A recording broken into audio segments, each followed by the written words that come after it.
To be honest, I don't even know how to start this video. So, magra-rant lang ako. Okay? So, what's up everybody? Welcome to another edition of Coach Franco Breakdowns. And for this breakdown video, we're gonna veer away from combat, 'di ba? Tabi muna natin si combat sports and martial arts. Let's go to basketball.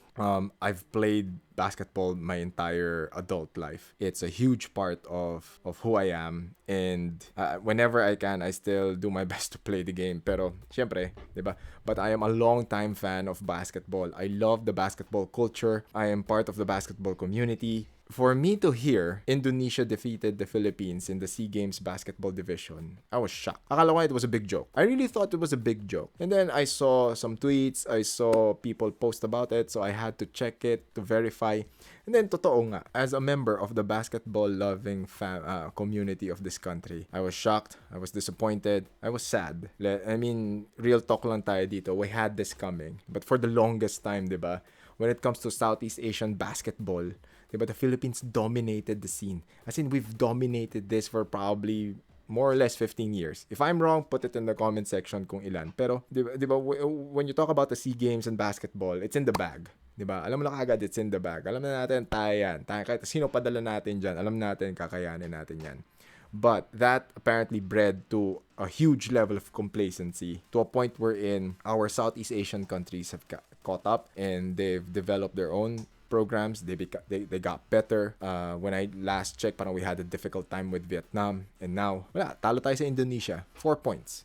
Sabi ko, okay, I have to watch the game, see what happened, see where we went wrong. I kind of have an idea, di ba? Knowing na di ba, there are bits and pieces that's already telling you, di ba? The only thing you have to check is yung historical data, the trends. Let's try to break this down. Let's see what happens and look at the lessons that we can derive from this experience. Tab Baldwin was replaced for the Gilas program. Chot Reyes was tapped in to replace him. So when I saw na parang okay, it was Chot Reyes, definitely balik tayo dribble drive system. So when you talk about dribble drive, okay, when you talk about the dribble drive system, it's guard heavy type of motion. I don't even want to consider it a motion offense, pero it's a pseudo motion offense wherein the point guard, okay, brings down the ball, tapos the floor is spread out. You have a power forward or a center, may isa kang bigs na nasa ilalim. Now, eventually, kaya dribble drive kasi it's either you do a pick and roll. So, pag nag-pick and roll ka, it creates an opportunity for the person who's gonna roll. And then at the same time, their guard, okay, initiating can either pass, penetrate, shoot, or look for an open guy. Okay? Look for an open man. That's the basic concept behind dribble drives. Now, which brings us to the next question. Good follow-up question to my previous statement. Will it work in the international level? And will it work against the current players that we have? Diba, you have to understand, yung last na Gilas team that Coach Chot Reyes was able to coach, diba, it was Alapag, Norwood, Jeff Chan, diba? I don't know if it was who's the naturalized player? Doubt it ba? Or that other guy who can, yung NBA veteran? Oh my God. Anyway, that guy. What happened now is we had Jimmy Alapag. We had a very versatile guard and guard forward in point forward nga siya, Gabe Norwood. We had shooters in Jeff Chan. Some of our guards were able to shoot as well. So anyway, that composition, it worked. But at the same time, after several tournaments, diba, our opponents were able to read the system and find ways to plug the holes, diba? Sag in defense, shut down the offense, shut down the guard player. It only took us so much. Okay, that system only took us so much. And I haven't seen any type of improvement to evolve that system. So probably yan, Jones Cup, diba? SEA Games, kaya. Asian Games, medyo tagilid pa tayo dun, diba? We squeaked out a very difficult win. Pero when it came to the qualifiers, medyo close games, diba? Close games. Dala tayo ng puso, pero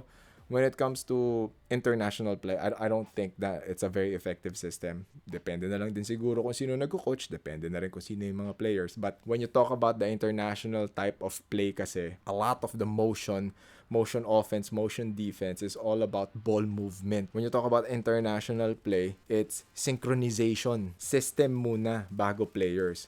Sa atin kasi dito sa Pilipinas, especially sa PBA, players muna, then let them use the system. Higher levels of basketball, the higher level of basketball, yan, European, Olympics, system, and then from the system, you look for players you look for pieces of the puzzle that can make that system work. And that's what we had with the Gilas team with Tab Baldwin. It had so much potential. Number one, these were collegiate standouts. They were not professional, so they had all the time and the focus to really dedicate themselves into that program. Next, they were young.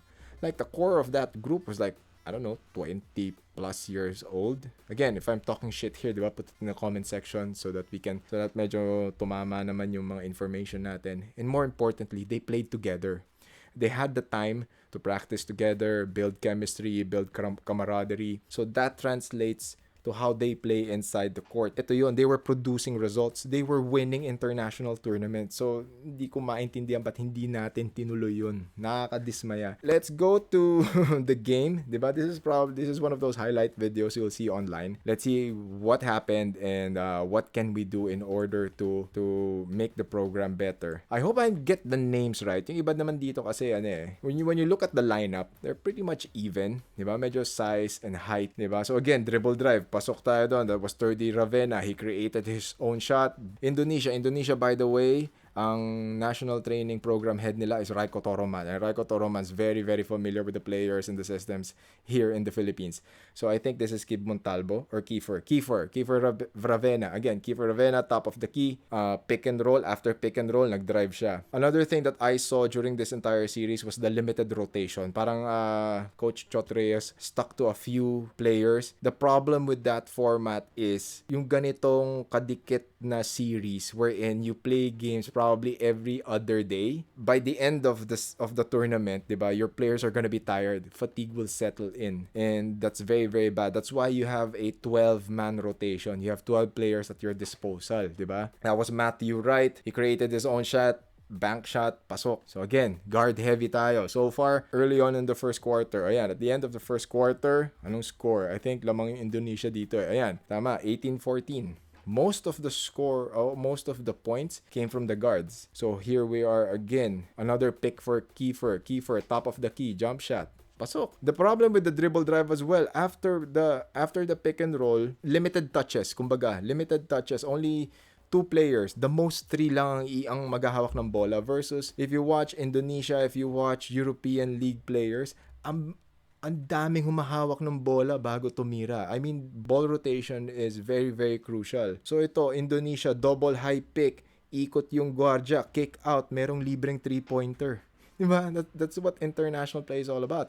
And Indonesia, kailan lang yung program nito? Dito natin nakikita na with the right tools and the right coaching and the right coaching staff, diba? And then they're looking for the right pieces, they can create a very competitive team. So back to Indonesia, dribble handoff, high pick, 2 to 3 touches, high pick, tinira ng guardia, pasok. So ito sa atin, Matthew Wright created his own shot again, bank shot, buti lang, pumapasok. So far for us, Kiefer, another drive, pasok na naman. Doon natin nakikita we're playing catch up here Kiefer, nakita niya, walang bumababa or wala siya makitang libre, he had to take the shot. Next sequence niya, drove again, walang nag-pick, he created his own opportunity, buti na lang, nung nagsag yung double team sa kanya, nakita niya, libre I think that was Troy Rosario for the 3. Finally, Junmar Fajardo was given the ball and took a shot. Another underutilized player are the bigs. In this system, limited touches yung mga big men natin. The previous game, I think that was against Thailand, Junmar Fajardo dominated that game. Sa SEA Games,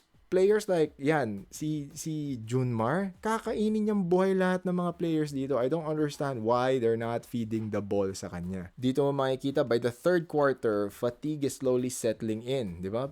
Our national team basketball players are just playing on grit and heart. Kasi nakikita mo, di ba, wala na masyadong, nahihirapan silang dumipensa, nahihirapan sila sa transition. And look at this sequence by Indonesia. Look at the off screens. Look at the back screens for them to create space.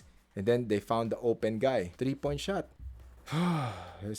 And then there were transition plays here wherein 3 white shirts against 2 white shirts, 4 white shirts versus 2 dark shirts, parang yung transition defense natin ang bagal. Doon mo makikita medyo pagod na yung mga players. So again, by the fourth quarter, transition defense natin, there were 4 white shirts tapos 2 lang ang taga-Gilas na bumaba.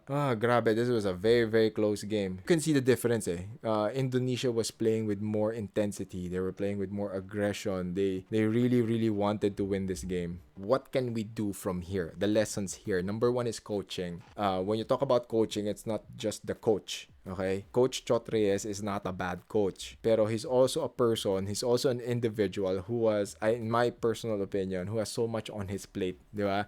So he needs to coach Gilas, he needs to be a consultant he's almost everywhere, di ba? He has a corporate function, he has other things going on, di ba? He's trying to do speaking engagements, di ba? He's doing consultancy. When you talk about the national training program, you have to have dedicated people whose sole purpose for existence is for the national team. We have to agree. We all have to be on the same page here. Okay? All the people with vested interest, diba? This basketball hungry, passionate country to produce something in the international scene, you have to have a dedicated national training program. Okay? Next, we have to have a dedicated program and dedicated players. So when you talk about having dedicated players, let's start them young. We had that working system with Tab Baldwin's system. So I don't understand why hindi na lang siya tinuloy. Okay, you don't like Tab, diba? You don't like Coach Tab, then get a new coach and then keep the core of that team. I could imagine, sino ba yung mga that was a really good core. So you had Turdy, you had Kai, you had Dwight, you had the Barrientos, or you had that was a pretty young core, diba? So and they were playing well together. So you have to have that system. You have to have something solid, and let's all think long term, diba? Let's play the long game. Hindi na pwedeng or pag may tournament, let's plug pieces, diba? Let's get players from the PBA, several college standouts, diba? Sino bang pwede dyan? We don't lack the talent, we don't lack the players. We also have to consider na it takes time to develop the system and more time to let the players adjust to the system. There are small nuances in each system that these players have to consider, and at the same time they have to gel together. Those things take time. Hindi mo pwedeng madaliin yun. We just have to pull our resources together, get everyone on the same page, and have national interest be the number 1 priority. Ang nakikita kong problema dyan is we all talk about national interest, pero syempre yung corporate interest madalas nasasapawan yung national interest kasi syempre sila yung nagpopondo nun.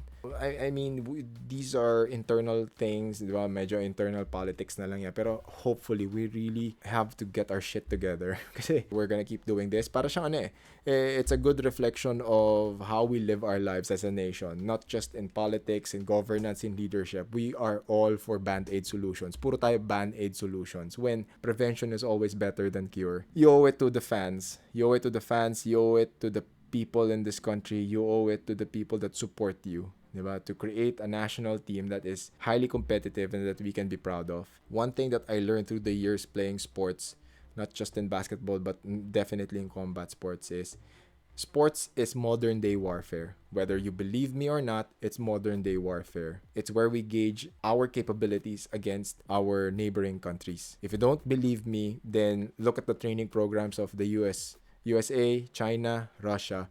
Diba?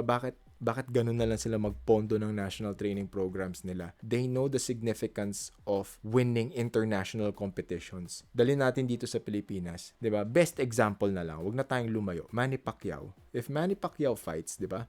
0 crime rate, wala masyadong traffic, everyone's tuned in. Every time Manny Pacquiao fights, everyone's tuned in and we're watching, 'di ba? Emotionally invested tayo. Bakit? Kasi if Manny Pacquiao wins, it's a huge moral boost para sa bansa natin. Diba? Ganun ang nagagawa ng sports sa taong bayan at sa iba't ibang spectrum ng pamumuhay ng mga tao dito. Whenever you're a Filipino and you go to a different country, when you say the Philippines and they say, "Oh, Manny Pacquiao," diba? Nakaka-proud, diba? Nakakatuwa pakinggan kasi alam mo na kilala yung bansa mo. Medyo siguro naging complacent tayo na parang, okay, we're dominating the scene naman, let's just assemble this, bahala na, di ba? Then all of a sudden, we were made to wake up, di ba? We were made to realize and open our eyes na, hey, everyone's catching up. What are we going to do? Di ba? Yun ang problema sa atin not just in basketball but in life here in the country. Kailangan meron mo nang mangyaring nakakainis, nakakahiya, bago tayo kumilos. I hope you like this video. Make sure to subscribe and hit that notification bell. I'd love to know your thoughts. Okay, put everything in the comment section, and I'll see you in the next video. Bye-bye.